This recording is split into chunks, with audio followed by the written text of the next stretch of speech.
Lostbelt Zeus is confusing. And like the title says, I'll be talking about how I believe Lostbelt Zeus is pretty confusing in FGO or Fate Grand Order. Now, unlike my usual videos, I'm not going to be actually giving my own opinion, but rather asking a question and giving interpretations of both sides, since people seem to forget how nuanced this topic actually is. To start off, let's talk about these two statements. Both of these statements obviously contradict each other within a vacuum. This is because the first one claims that Zeus is the strongest foe that Chaldea has faced to date, which would imply that Zeus is stronger than every foe before Lostbelt 5, which would include Goetia and Tiamat. While the second statement posits the idea that Goetia was the strongest person up until Lostbelt 5.5. People usually take the second statement as more reliable as it came out afterwards, ignoring the many contradictions with this statement. Now, people try to rationalize this by placing the limitations on Gordolf's perspective, saying things like he's only talking about the Lostbelt Kings, which doesn't make sense since he's literally speaking in reference to every foe Chaldea has faced up until this point. Not only that, but he's also interacted with other beast class entities, having directly interacted with the very crackable Kama, so it really doesn't make sense to confine the statement to that extent. My other issue with this is the fact that no one else speaks up. Nasu usually has a tendency of having another character speak up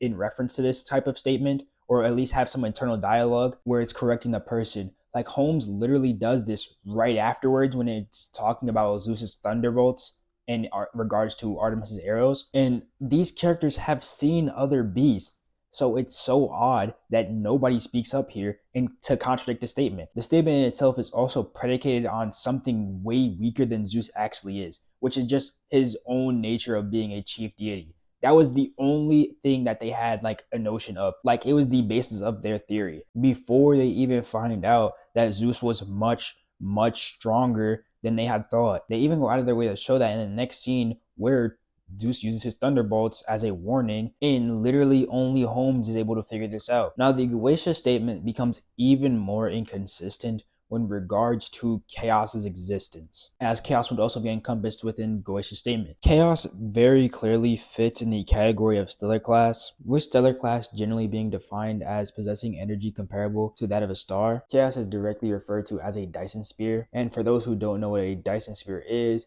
it's a hypothetical megastructure that completely or partially surrounds a star in order to capture its energy output. But in this context, the term is used to emphasize power and scale. Now, the main argument as to why Chaos wouldn't be considered stellar class is that it was operating with only 3% of its power. But this just misinterprets the idea of how a Dyson sphere actually works. The entire concept of a Dyson sphere is that it's being powered by the star it's surrounding. Even if its operational capacity were reduced to 3%, it would still need to be drawing power from that star to even be operational in the first place. So while its output may be reduced, the source remains the same stellar class in nature. So not is only contradictory to claim that it's not stellar class because it would just directly contradict its nature. It's also stated that even if humanity had AAS levels of energy, which by the way is stated to rival a stellar class attack, it would not be able to kill Chaos, so Chaos would just tank it. So Chaos's entire existence is a large contradiction to that entire statement. So now, not only do we know one, that Zeus' statement was likely a lowball, and two, Chaos's entire existence is a contradiction to said statement. Now, with that brought up, let's actually talk about Zeus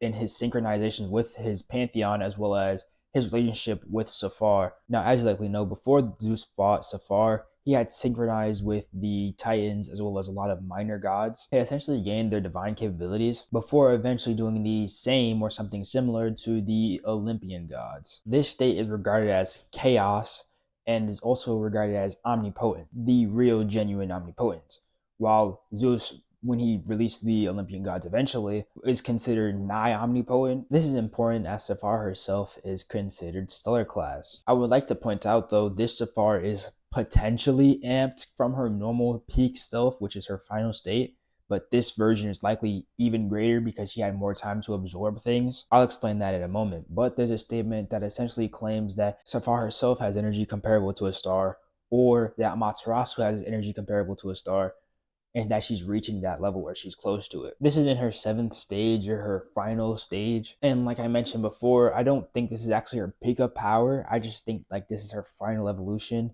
and she just grows stronger from here. She doesn't actually change in form or anything. It's either that or they're like notes of progression of how much like energy was required to take over or like destroy the entire planet. But either way, I don't think it puts a heavy cap on her. This is what leads me to the idea that she's potentially amped. This idea stems from the fact that Safar was 1v1ing the deities. She essentially went through a gauntlet with every pantheon, and it's implied that Ares was her last opponent. So it would be likely the case that in the Lostbelt, Zeus would be her last opponent. And we know she at least ran through the Shinto pantheon, having likely absorbed most of the gods there in a series of 1v1s, which is implied by Tamamo. This would mean Safar had beaten Amaterasu at that time and likely absorbed her as well, meaning that Safar should have likely been very deep into that stellar class territory. This would be a potentially very consistent idea, as the omnipotent form that Zeus had taken on, which I talked about earlier, was referred to as chaos, which would lead in back to Chaos's nature of being stellar class. Now, there's really two interpretations of this fight. One being that Zeus either got some unknown ability that it's never listed, or two, he was so strong that he overwhelmed Safar. I lean towards the second interpretation because there is no evidence for the first one, and even characters like Ares, who is regarded as the greatest threat to Safar, it's almost like kind of implied that his sword was like the greatest aspect of him that allowed him to do that much damage due to its being like the concept of cutting. I won't even say that much damage because he didn't even touch Safar, but like he was the greatest threat because of the sword, probably.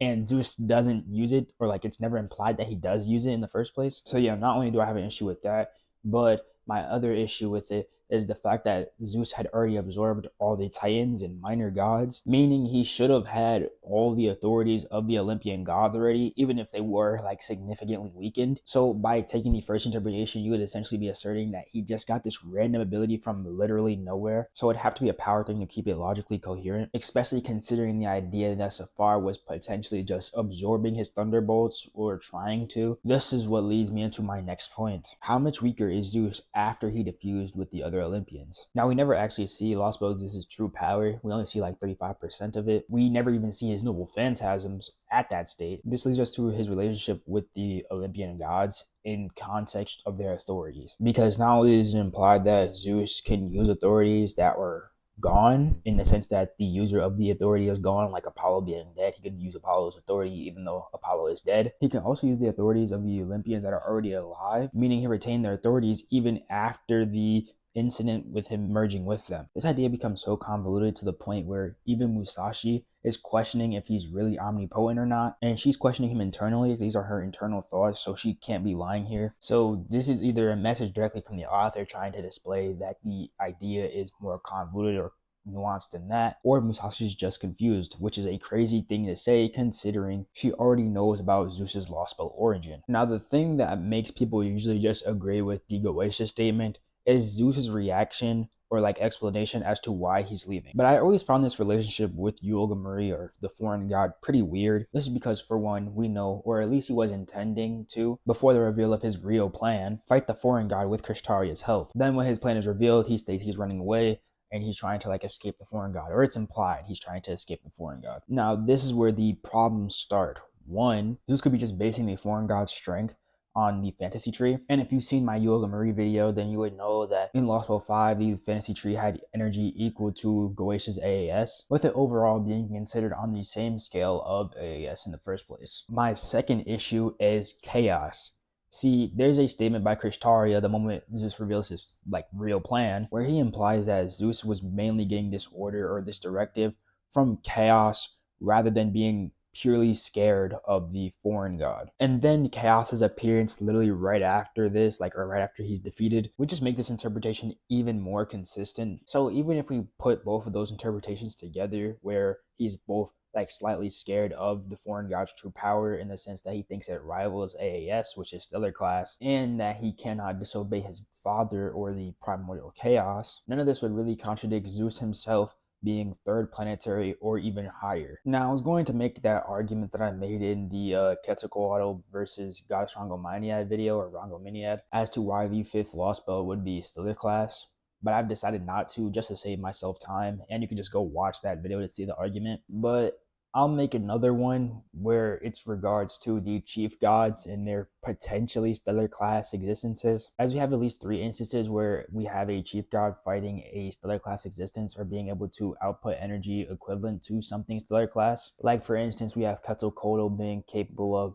burning away Tiamat's mud, which is described as rivaling AAS. There's also Ibiki Doji, who's described as on par with Amaterasu, or it's at least implied as she's one of the monster trio of Japan. She's even compared to the Greek gods in Lost Belt 5, as well as Zeus, and in the same statement where they're describing her as on par with the Lost Belt Greek gods. They say they can't even measure her full magical energy. And then finally there's Ares, who I've talked about in like 3 videos at this point.